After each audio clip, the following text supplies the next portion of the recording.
నంద్యాల జిల్లా మండల కేంద్రమైన చాగలమర్రి పట్టణంలో శ్రీ రామలింగేశ్వర స్వామి దేవస్థానంలో చాగలమర్రి మండల పెస్టిసైడ్స్ డీలర్స్ యాజమాన్య సహకారంతో వరుణయాగం పూజారుల ఆధ్వర్యంలో ఘనంగా నిర్వహించారు.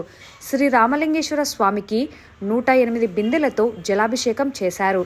దీంతో పానమట్టం నిండడంతో శివుడు ఘట్టాభిషేకంగా దర్శనమిచ్చాడు. పూజారులు కిషోర్ స్వామి, ప్రసాద్ స్వామి ఆధ్వర్యంలో మంత్రోచ్చరణలో వరుణయాగం నిర్వహించారు. ఈ యాగంలో డీలర్ల దంపతులు పాల్గొన్నారు.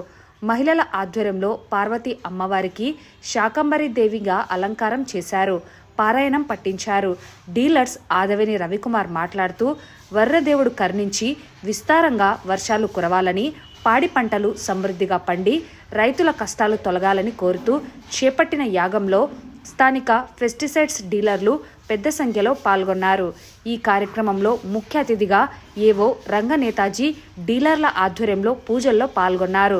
ఈ కార్యక్రమంలో శ్రీ రామలింగేశ్వర స్వామి దేవాలయ committee chairman Veeramreddy Bhaskar Reddy, AEOs, pesticides and fertiliser డీలర్లు ఆదవేని రవికుమార్, కూరపాటి లక్ష్మీనారాయణ, ముడియం గోపాలకృష్ణ, చంద్రమౌళీశ్వరారెడ్డి, వీరయ్య, సల్లా నాగరాజు, పలు డీలర్లు వీరంరెడ్డి ప్రశాంత్ కుమార్ రెడ్డి, ఎం సుమన్, కె రోహితేశ్వర్ రెడ్డి, కె మోహన్, మహిళలు తదితరులు పాల్గొన్నారు.